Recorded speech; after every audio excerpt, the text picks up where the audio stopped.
Nasa ikapitong baitang na si Nick. Masipag mag-aral, bagamat mahirap lamang.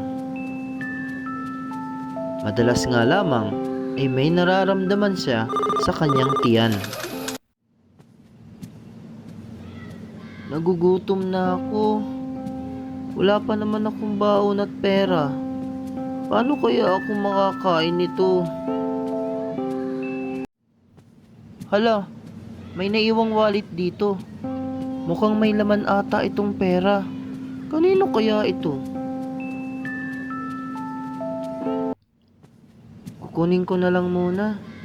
Baka maya-maya ay may magtanong. Bibigay ko na lang sa may-ari. Kaso, gutom ako eh. Alam ko na ang gagawin sa pitakang ito na may pera.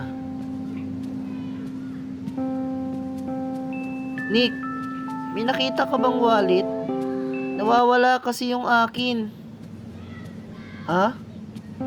Anong wallet ba? Niiwan ko yun sa lamesa eh. Kulay red siya.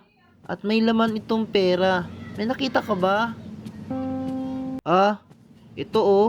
Nakita ko ito kanina. Sa'yo pala ito. O ito, kuhain mo na. Tabi mo na to ah. Maraming salamat Nick.